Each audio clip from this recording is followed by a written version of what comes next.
¿Cómo vivían los esclavos en aquella España del final del XVIII?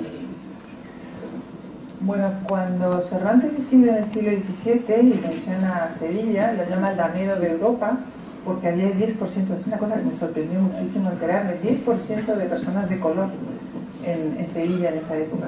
En el siglo XVIII ya los esclavos se habían convertido en un artículo de lujo. Anteriormente había esclavos, y no solamente los aristócratas tenían esclavos también. Podía haber un señor que a lo mejor tenía una posada y tenía un esclavo. Yo en el libro reproduzco se los voy a leer porque, bueno, o mejor que se los leas tú, Paco, porque yo no tengo los lentes. No, pero, espérate, es que en el libro reproduzco aquí un anuncio por palabras de venta de esclavos. Y entonces, bueno, lo saco con toda intención porque esto es real, o sea, la novela es ficción, pero otra vez no se oye. Ah, ¿por aquí? ¿Por aquí? Al principio. Es verdad, sí, está muy cerquita de la llegada a Madrid, pues, claro.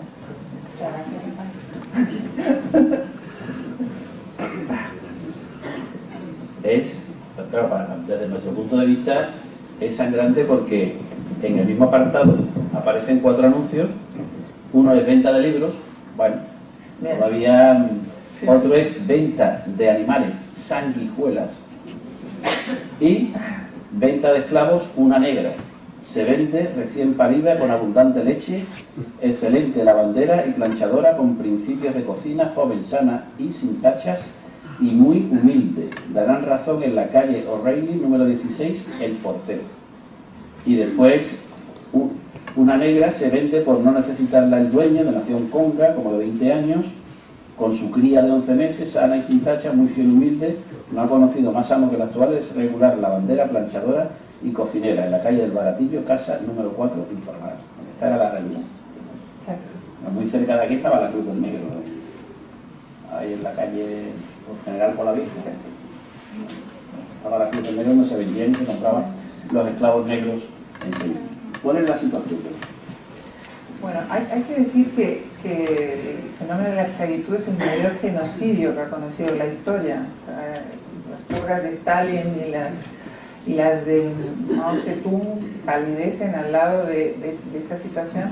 Desde el siglo XVI hasta bien entrado el siglo XIX, millones de personas fueron arrancadas de su lugar de origen.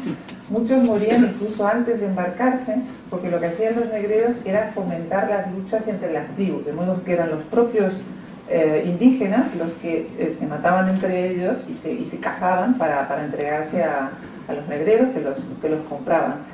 Luego embarcaban, y no sé si algunos de ustedes han tenido ocasión de leer el libro de Hugh Thomas, en el que sale un diagrama de cómo era el fondo de los barcos, en los que los negros iban literalmente como sardinas en lata, uno al lado de otro, encadenados, de modo que si subía el barco, por supuesto se iban todos a pique, pero no tenían manera de moverse. Y a las mujeres las violaban sistemáticamente porque eso contentaba la marinería por un lado, y después también si quedaban embarazadas pues había un 2 por 1. El único momento de la historia en que las mujeres hemos valido más dinero una mujer que un hombre ha sido en el fenómeno de la esclavitud. Una esclava valía más dinero que un esclavo. Y luego, bueno, por supuesto muchos morían en la travesía, y los que llegaban a América tenían una esperanza de vida de apenas 32 años. O sea que realmente esto ha sido, para mí, bueno, una historia sangrante y horrible que todos de alguna manera queremos olvidar. Quizá por eso no se sabe nada de este fenómeno. Yo intenté buscar libros o novelas que retrataran en concreto la esclavitud en España, no hay ninguno. Desde América sí hay muchos, pero de Europa no. En Sevilla todavía existe, como tú bien sabes, aparece además en la novela la hermandad de los negritos. No se llama la hermandad de los negritos, la hermandad de los negros. Lo que pasa es que el diminutivo siempre suaviza mucho. Sí, es un poquito paternalista también, ¿no? Tiene un poquito, parece que es un poco así más cariñoso, ¿no? ¿Qué sentiste cuando te encontraste con esa? ¿No? Pues claro, nosotros estamos acostumbrados a la vida. Sin embargo, alguien de fuera de la ciudad, claro, de pronto se da cuenta, conoce que hay una hermandad que estaba formada por los negros, por los esclavos de aquella ciudad.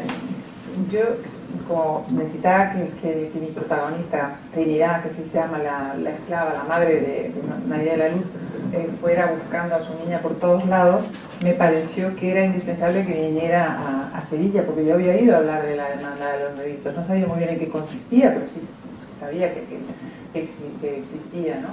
Me sorprendió muchísimo averiguar que es tan antigua. Ya en 1300 se funda una hermandad para proteger a los esclavos a los que sus amos echaban a la calle cuando no les servían. En 1300, o sea, quiere decir que ya había una consideración, y lo que ahora llaman solidaridad y antes se llamaba caridad o lo que sea, ya existía aquí en Sevilla, y es un ejemplo.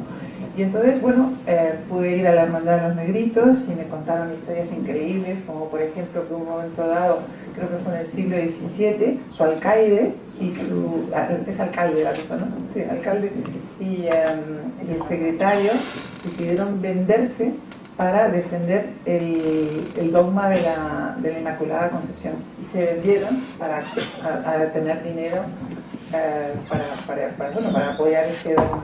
Y quien los compró, inmediatamente los puso en libertad, uniéndose también a esta causa. Entonces me pareció tan bonito. Es verdad que se sale un poco de mi historia, pero sí me gustó retratar esta realidad sevillana. El personaje, has hablado del personaje de Cayetana. Cayetana tiene, en la estructura de la novela, desde mi punto de vista, tiene dos personajes. Cuando hablo de antitéticos no quiero decir que sean enemigos, sino dos personajes que le sirven de contraste. El primero es el marido, el duque de Alba. Si ella es castiza, es muy española, muy racial, el duque es lo contrario, o el complemento. Sí, existía en la clase alta en ese momento estos dos prototipos, ¿no? Por un lado, los afrancesados, los cultos, los que leían a Voltaire y a Rousseau, hablaban francés, recitaban a Racine, tocaban el clavicordio, este tipo de cosas. Y como reacción a esta especie de invasión foránea, a preponderancia de lo ilustrado, surge lo que podemos llamar el magismo. Y entonces el magismo pues es todo lo contrario. La duquesa de Alba es la mayor encarnación de esa. A ella le gustaban los toreros, le gustaban los cómicos, se subía a los escenarios para representar sainetes de don Ramón de la Cruz, se escapaba con sus damas a la verbena. Hay una escena que se cuenta en la novela y que es histórica, que ella, ya casada, pues un día decide que se va a la verbena de San Antonio con su criada, y allá que se van las dos vestidas de manolas, llenas de madroños, y se van a la verbena. Y entonces las deja seguir un seminarista por la calle, y las seminaristas ve que entran en el palacio, ¿no? Y entonces mi corta ni preciosa al día siguiente se presenta y pregunta por la Cayetana, y le dice: sí, espera un momento que vamos a avisar a la Cayetana. Y aparece la duquesa vestida de duquesa, el seminarista casi se muere del susto, y por supuesto pues ella se rió muchísimo, le invitó a tomarse un chocolate. Esa era Cayetana.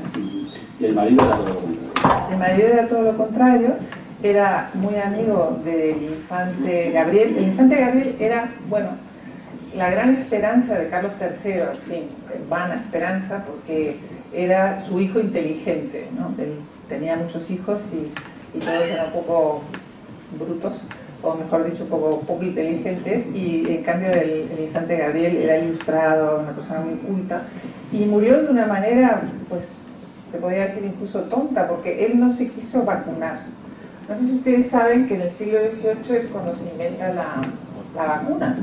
Y bueno, es una historia bastante curiosa, porque Jenner, que es un médico inglés, se dio cuenta que las vaqueras, las personas las que ordeñaban vacas, contraían una modalidad de la viruela muy, muy benigna, y que de alguna manera les impedía contraer la viruela, la otra, la celia, que era una cosa terrible. O sea, moría muchísima gente por la viruela, y los que no morían quedaban muchas veces desfigurados, ¿no?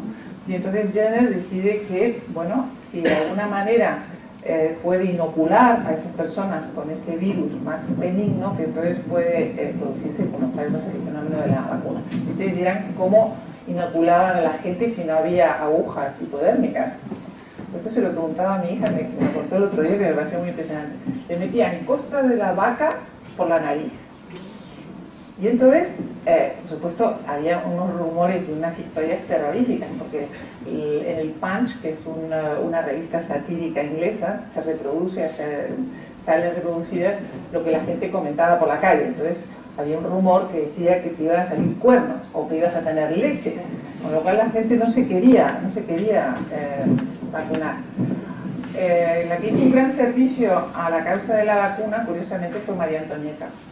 María Antonieta fue, dentro de las casas reinantes, la primera que permitió que sus hijos se vacunaran de la viruela, y entonces a partir de ese momento todo el mundo se empezó a vacunar. O sea que una mujer que fue muy frívola, pero por lo menos algo hizo de positivo en la vida. Y en cambio el infante Gabriel, tan ilustrado y tan inteligente, no se quiso vacunar y murió de la viruela.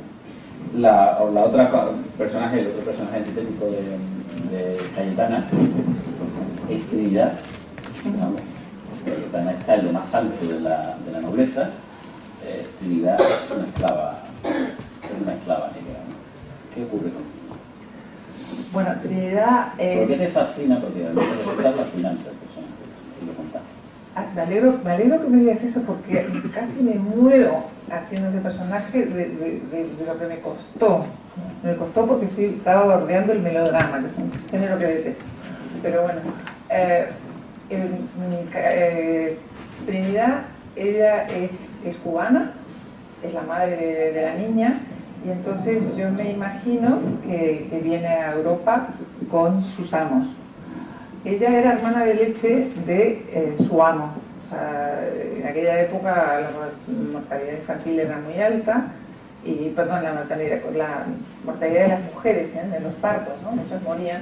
Y entonces la madre de este señor, que se llama Juan, muere y lo cría la madre de Trinidad, y los cría juntos. O sea que ellos son hermanos de leche, se crían juntos y luego se enamoran.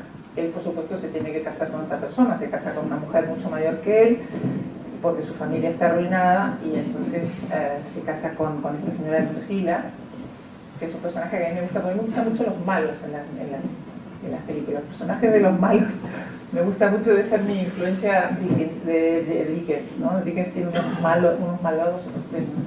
Y entonces esta señora, que es malísima, bueno, se casa con Juan, y vienen todos a Europa, y Juan desaparece en una tormenta, y ella está embarazada y nace la niña en el mar, y la llama Marina. Bueno, pues porque ha nacido en el mar y porque le quiere poner un nombre, perdón, inmediatamente se la quitan y se la venden a el maestro Martínez. El maestro Martínez es un personaje real.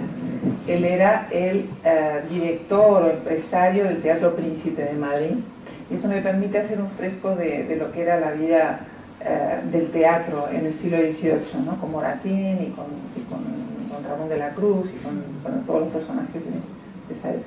No vamos a destriparlo todo, pero Martínez tiene la habilidad de mantener su compañía dando lo que aquí se llama mangazos uno detrás de otro.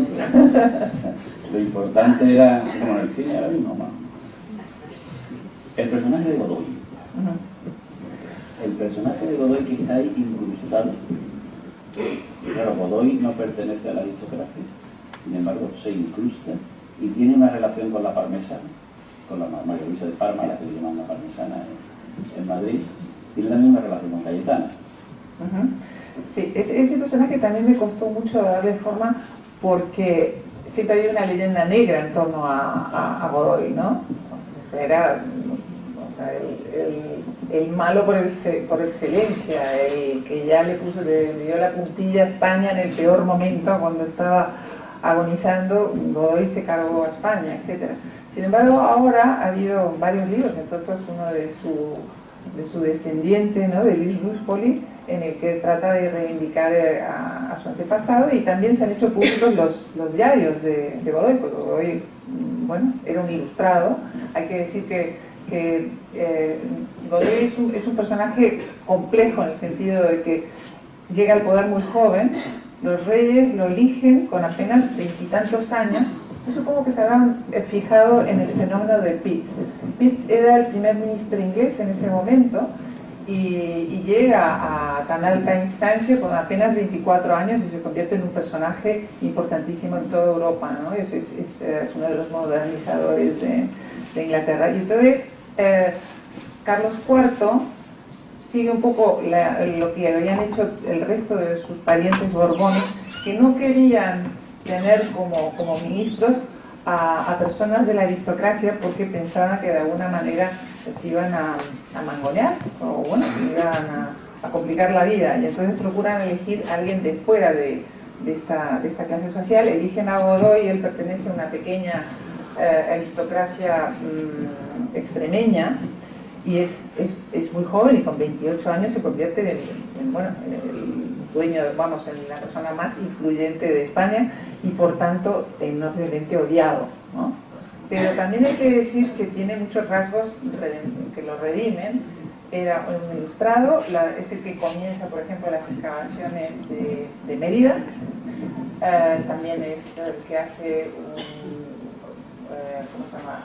La facultad de veterinaria, muchos edificios importantes, y coleccionista de arte, en concreto de desnudos, y por eso tenía tanto interés en tener la Venus del Espejo por un lado y la maja desnuda, ¿no?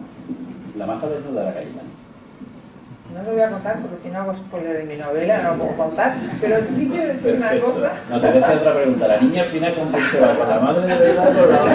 No se cuenta. No, pero le voy a explicar. No, pero le voy a explicar por una cosa que le va a dar a lo mejor la pista. Bueno, que yo cuando leo novelas históricas siempre me pregunto qué se inventa el autor y qué es verdad, ¿no?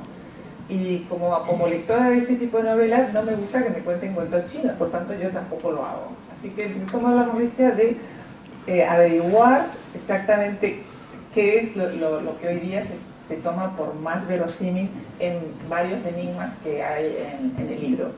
Está el enigma de si la Duquesa de Alba es o no es la maja desnuda. Está el enigma de si tuvo un romance o no con Godoy. Está el enigma de si tuvo un romance o no con Goya. Y luego también está su muerte, que es muy misteriosa porque muere muy joven, con 40 años, y hubo tantos rumores, y decían que le habían envenenado a la reina, otros decían que le habían envenenado a Godoy, otros que Fernando VII, incluso hay gente que decía que se había envenenado con las pinturas de Goya, porque ustedes saben que en concreto el blanco de Albayaldes es muy venenoso. Y entonces el abuelo del duque actual, en el año 1945, ordenó hacer consumar el cadáver, y ahora se sabe perfectamente que murió, pero tampoco se voy a contar. Sobre todo lo de las... Porque claro, para añadirle más enigma, más... Esa niña tenía dos madres. Mariluz. Sí, claro. Tenía dos madres. Una duquesa y otra esclava. Claro. Una blanca y otra negra. Una rica y otra pobre. Una adoptiva y otra biológica. Sí. No se puede. Por último, antes de dar la palabra al público, hay algunos personajes que a mí hay un personaje...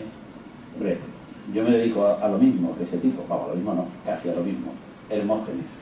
El cronista social. Ay, cuánto me encanta ese malísimo. Se siente identificado con él. Lo que pasa es que yo no tomo absenta, eso sí. Cuando no tenía, no se inspiraba, se tomaba una copita de absenta. Ese Hermógenes que escribe en el Impertinente es el reflejo del periodismo de aquella época. Bueno, o cierto periodismo satírico, mucho peor que el actual, en ese sentido. Sí. En el siglo XVIII es el comienzo del periodismo tal como lo entendemos. y había muchos revolucionarios que eran periodistas, empezando por Marat, ¿no? El famoso ese que lo mataron en la bañera, lo mataron precisamente por las terribles cosas que decía, ¿no? Un tipo incendiario. Y entonces yo en la novela hablo de un personaje que se llama Hermógenes Pavía, que no existió, pero que existían otros plumillas o cagapintas, como también le llamaban en aquella época, que son de ese tipo de periodista que no quiere que la realidad le estropee una buena noticia. Y entonces Hermógenes Pavía perpetra, mejor dicho, una especie de pasquín anónimo que se llamaba El Impertinente, que todos sabían que lo escribía Hermógenes Pavía, pero hacía como que no se enteraba. Y en el fondo ocurre como pasa también con las revistas del corazón, que la gente dice que no le gusta salir, pero en el fondo, si no sale también le da como ¿sabes? Es como esa frase famosa de Oscar Wilde, que supongo que ustedes conocen, que dice: estar en sociedad puede ser muy aburrido, pero no estarlo es una verdadera tragedia. Pues Hermógenes Pavía sabía manejar muy bien eso, y entonces era amiga de todas las condesas de las duquesas, a las que ponía a escurrir en su pasquín, pero ellas le seguían invitando a todas las fiestas. Pues además es muy curioso porque lo invitaban a una cena y después hacía la crónica de la cena, pero despotricando de los que lo habían invitado. Claro. Es una cosa fantástica. El apellido es muy propio de aquí, Pavía. Imagina dónde escribiría las crónicas aquí de Hermógenes Pavía. Por último, hay una serie de personajes en la novela que, digámoslo así, contrarrestan, como decía yo, equilibran, como decía yo en la introducción, esa maldad o esa ambición que tienen casi todos, ¿no? Y hay uno que a mí particularmente me parece delicioso, que es Caragatos. Es un personaje de los que, cuando te lees una novela, no se te olvida. Ay, qué bueno. No se te olvida. No se te olvida porque es, y a lo mejor te pone un poco sensiblero, me pongo un poco sensiblero, pero es verdad, es una mujer buena. Es una buena mujer. Sí, Caragatos es, ella tiene el labio leporino, o sea que es muy fea, y pertenece a una estirpe que se llaman los bastardos de la sábana bajera. ¿Qué son los bastardos de la sábana bajera? Bueno, esta es una palabra que yo me he inventado porque existe en inglés y no existe en español. O sea, en Inglaterra a los bastardos los llaman some people from under the blanket. Entonces, que es over the blanket es hijo legítimo, under the blanket no es hijo legítimo. Y Caragatos pertenece a un grupo de personas que existían en todas las casas ilustres, y era hija de uno de los señores, y por tanto hermana de otros señores. Todos estaban relacionados, eran parientes, pero sin embargo uno estaba limpiando orinales y otro era el señor de la casa, ¿no? Y entonces Caragatos, ella, conoce al abuelo de Amaranta, que es el personaje otra personaje que aparece en la novela, y entonces el abuelo, que a su vez es el abuelo de esta pobre chica, él está completamente desencantado de su nieta legítima, y entonces empieza a ilustrar a Caragatos y le enseña a escribir, luego le enseña a leer, y luego la convierte en un personaje que es algo así como un poco como Séneca, ¿no? Que es la que está todo el tiempo diciendo, esa sabiduría popular, pero al mismo tiempo también es una persona ilustrada, a pesar de ser una fregona. Aparece el mar, aparece Madrid, aparece Sevilla, aparece hasta la Romería, en un segundo plano, la Romería del Rocío. Sí, porque cuando la duquesa se queda viuda, que el duque muere aquí, precisamente, la casa de la dueña. Exacto, sí, porque él estuvo medio involucrado en una conjura, había todo el tiempo conjuras para acabar con Godoy, y una de ellas estaba encabezada por Alejandro Malespina. Alejandro Malespina era un marino que además llegó a España en olor de multitud, porque había pasado años dando la vuelta al mundo, visitando todas las colonias, y él quería presentarle al rey un proyecto por el cual las colonias que podían seguir vinculadas a la corona como la Commonwealth, como lo que ahora llamamos la Commonwealth. O sea, antes de que existiera la Commonwealth, Malespina ya había tenido esta idea que por supuesto no fructificó nada en absoluto, y él intenta una especie de conjuro para cargarse a Godoy, sale mal, y de alguna manera el duque de Alba estaba involucrado en eso. No se sabe si estaba involucrado realmente o si Malespina utilizó su nombre. La cuestión es que él tiene que salir de Madrid y se viene a Sevilla y muere aquí. Y entonces la duquesa se queda viuda, y al quedarse viuda se va a pasar una temporada a un palacio que tenían los Medina Sidonia, porque José, su marido, era duque de Medina Sidonia, con lo cual hubieran unido estas dos casas, ¿no? Y entonces se va ahí al Cote de Doñana, y Goya la acompaña. Y se me olvidó lo que me habías preguntado. No, es la Romería del Rocío. Sí, que también sale. No se puede contar. Tampoco, porque es el final de la novela. El final de la novela, por eso. Pero hay rocieros en la novela. Y además uno de ellos, afortunadamente, que hay uno. Menos mal que hay uno que además es, como es un buen rociero, que se le mete una cosa en la cabeza, y menos mal, porque si no podría haber sucedido hubiera acabado muy mal esta novela. ¿Te han propuesto hacer alguna película, alguna serie de televisión? Bueno, acaba de salir la novela, ha salido hace 20 días. Estoy muy contenta porque hoy me han dicho que la van a reeditar ya, y ojalá, pero en fin, va a salir una serie carísima, una serie muy cara esta serie. ¿Por qué? Bueno, porque son como dos historias, y hay una parte que pasa en Madeira, y otra que pasa en Sevilla, y otra que pasa en Madrid, y otra que pasa en Cuba. O sea, una fortuna, tendría que comprármela, no sé, Brad Pitt, ¿no? No, sí. Es la que está haciendo ahora las series. Bueno, preguntas para Carmen Posadas sobre la novela, sobre el asunto. Ahí hay un caballero al final. Bueno, es un poco al margen de la novela, pero como la protagonista es la chica negra. Un segundo, que le van a pasar un micrófono.